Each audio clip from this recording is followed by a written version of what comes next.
Catanduanes sa mga matinding hinagupit ng Bagyong Pepito at para sa iba pang detalye, makakausap natin si Camille Guianan, Provincial Information Officer ng Catanduanes. Magandang hapon po, Ms. Camille. Maraming salamat po sa inyong oras. Magandang hapon po, Ms. Camille po ito from Catanduanes po. Ma'am, una po sa lahat, kamusta na po ba ang lagay ng panahon dyan sa Catanduanes? Ayun po, kasalukuyan po generally fair weather po tayo dito sa probinsya. Nilist na po yung signal number 1 kahapon and ongoing po ang mga clearing operations, relief operations and damage assessment po sa province po. And ma'am, ano-ano po ba yung mga lugar na matinding napinsala ng Bagyong Pepito? May mga lugar po ba na baha pa o hindi pa po madaanan sa ngayon?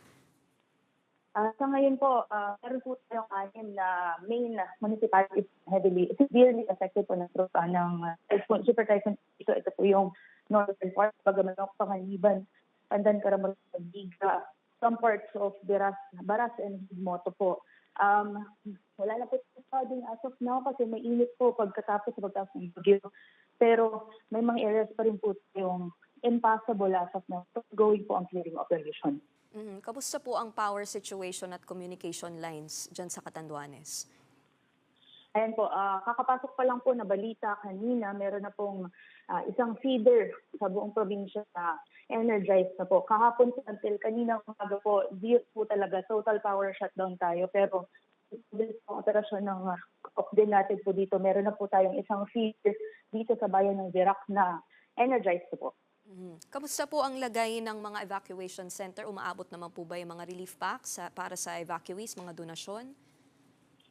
Base po sa latest na data po, meron po around 81,000 po na evacuees tayo. Pero kaugalan po sa mga Catanduanes po ng pagtaas ng bagyo ay uwian para ikumpunin ang kanilang mga bahay po at i-check ang kanilang mga bahay.